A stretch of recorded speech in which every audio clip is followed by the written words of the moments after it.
대통령실 이야기로 넘어가 보겠습니다. 윤석열 대통령이 국무총리와 대통령 비서실장 등 후임 인선을 두고 고심을 거듭하고 있는 것으로 보입니다. 국회 인사청문회와 야당 동의가 필요 없는 비서실장 인선도 당초 지난 주말이란 얘기도 있었는데 계속 늦어지고 있습니다.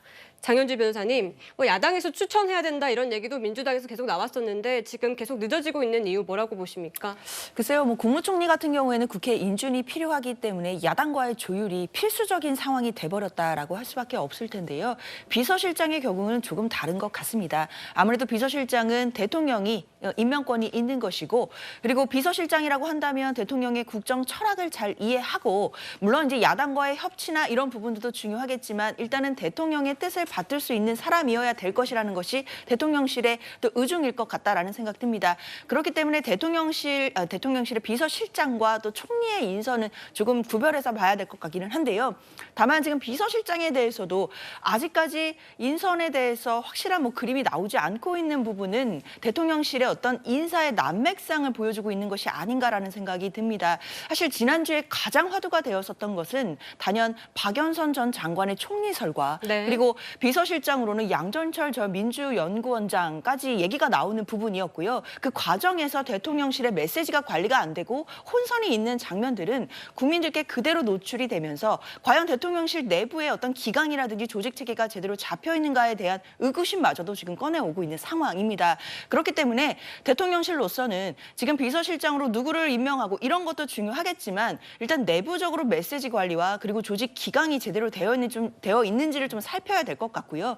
그리고 비서실장으로서는 당연히 야당 입장에서도 협치나 소통에 있어서 좀 뭔가 그런 부분에 대해서 무난하게 될 만한 부분들을 좀 고려를 해서 인사가 나와야겠다라는 생각은 분명히 있지만 그래도 총리에 비해서는 비서실장만큼은 대통령의 임명권도 야당으로서는 존중할 수 있다라고 저는 생각합니다.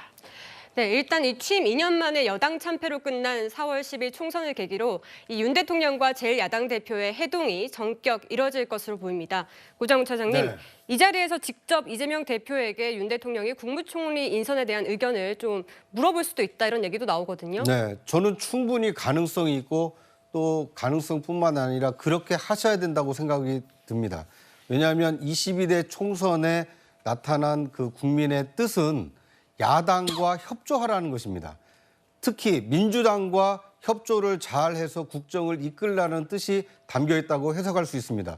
왜냐하면 국회 정원이 300명인데 그 가운데 과반 150석이 넘는 175석을 지금 민주당이 확보를 하고 있습니다.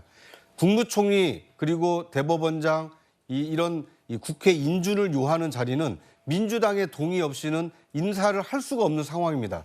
그렇기 때문에 민주당이 동의하고 민주당이 함께 협력할 수 있는 사람을 국무총리 후보로 지명을 해야 되기 때문에 이재명 대표하고 충분히 상의해서 앞으로 남은 임기 동안 안정적으로 국정 운영을 하려면 후임 총리가 중요한데 후임 총리로는 누가 적당할 것 같냐.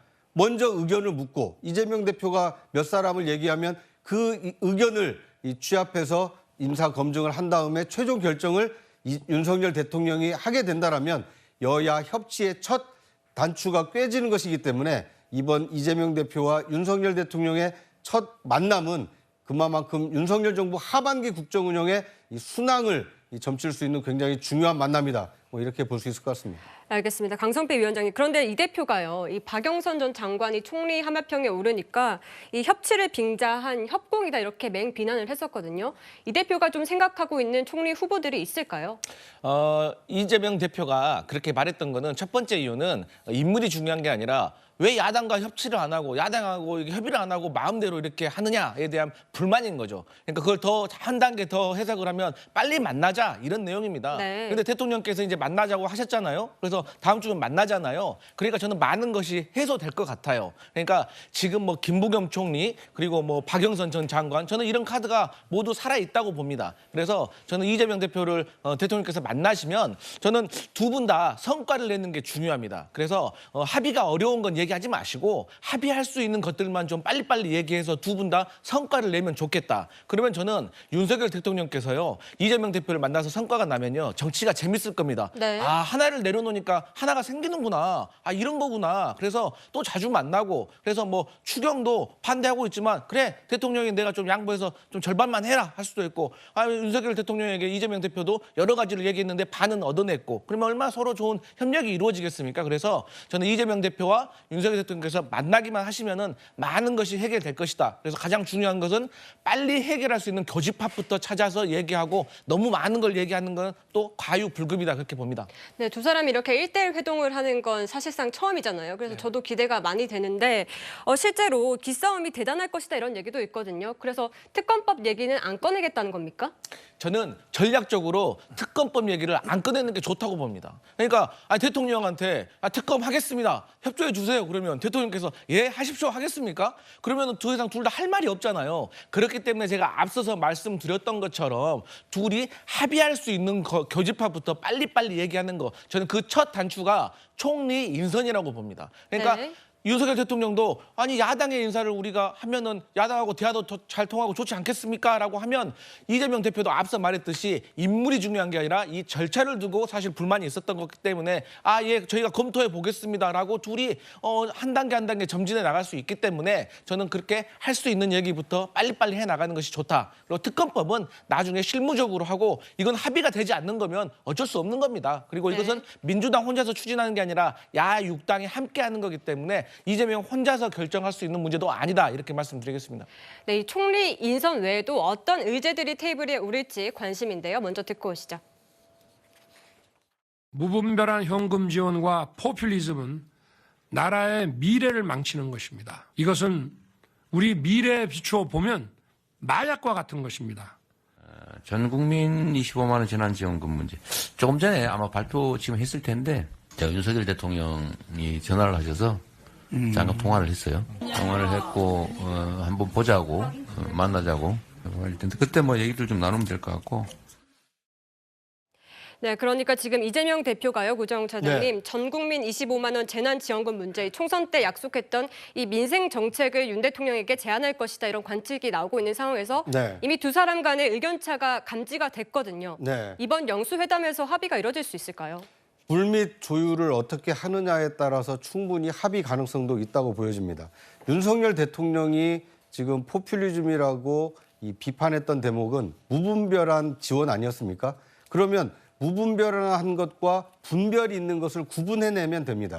지금 이재명 대표가 총선 때 공약이라고 해서 전 국민에게 1인당 25만 원씩 재난지원금을 주자. 이걸 관철하려고 할 것이 아니라 꼭 필요한 국민에게 분별해서 재난지원금을 주도록 하자. 이렇게 원칙은 지키되 이 방법론에서 양보를 한다라면 윤석열 대통령도 무분별한 지원이 아니라 분별 있는 지원이다라는 것이 합의가 된다라면 충분히 합의가 가능하다고 보여집니다. 윤석열 대통령으로서는 총리 인선이라는 절대 과제가 있는 것이고 이재명 대표로서는 총선 1호 공약인 재난지원금 문제를 어떻게든지 합의할 필요가 있습니다. 무분별한 지원이 아니라 대통령과 제1야당 대표가 만나서 분별점을 찾아낸다라면 여야 첫 그 만남에 이 성과가 되지 않을까 이렇게 기대가 됩니다. 네, 지금 사실 그런데 영수회담이 늘 성공적이지만은 않았습니다. 장현주 변호사님. 2018년에 문재인 전 대통령과 이 홍준표 당시 자유한국당 대표가 만났을 때는 성과가 없었거든요. 이번 회담이 성과가 없이 끝난다면 어느 쪽이 더 득실이 있을 거다 이렇게 보십니까?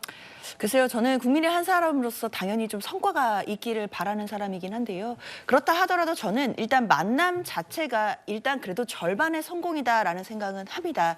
왜냐하면 윤석열 대통령께서 취임한 지 2년 가까이 되는 동안 야당 대표를 아직까지 한 번도 안 만나셨거든요. 그 과정에서 이재명 대표는 영수회담을 수차례 제안을 했지만 사실상 형사 피고인이기 때문에 만나는 것이 부적절한 것 아니겠느냐라는 이야기까지 나온 마당이었습니다. 네. 그렇지만 총선 민심에서 확인된 것은 형사 피고인이라고 지칭됐던 이재명 대표의 민주당이 압승을 한 것이었거든요. 그렇기 때문에 당연히 총선 이후에는 이재명 대표와의 이 영수회담을 더 이상 미룰 수 없었던 것도 대통령실의 의중이었다라는 저는 판단도 듭니다. 그렇기 때문에 대통령과 그리고 이재명 대표가 두 분이서 만나는 모습을 국민께 보여드리는 것만으로도 적어도 대통령이 이번 총선에서 나타난 민심을 받들고 그리고 국정 기조가 조금은 변할 수 있겠다라는 희망을 국민들께 드릴 수 있다라고 생각합니다. 그렇기 때문에 만나는 것만으로도 절반의 성공일 수는 있겠는데요. 그렇다 하더라도 또 절반을 채워야 될 것이기 때문에 과연 그 두 분이서 어떤 이야기를 나누고 그리고 또 어떤 또 성과들을 내보내는지에 따라 그 추후에 어떤 야당과의 협치라든지 또 다른 만남이 예정돼 있을 수 있겠다는 생각은 듭니다. 만약에 첫 만남에서 정말 사진만 찍고 끝나는 식의 형식적인 만남에 그친다라고 한다면 국민들께서도 굉장히 실망하실 것 같고요. 그 이후에 야당과의 협치는 더욱 멀어질 수 있겠다라는 생각은 듭니다. 지금 네. 중요한 것은 여야 간의 신뢰가 회복되는 것인데 대통령과의 영수 회담을 통해서 진정성 있게 신뢰 회복에 어떤 발판이 마련이 되어야 될 것이고 그렇지 않다라고 한다면 야당으로서는 대통령과 그리고 집권 여당이 야당과 협치 의사가 있는지를 의심하게 될 수도 있겠다라는 생각은 듭니다. 알겠습니다. 이 정확한 날짜나 형식은 다음 주에 정해질 것으로 보이는데요. 계속 살펴봐야겠습니다.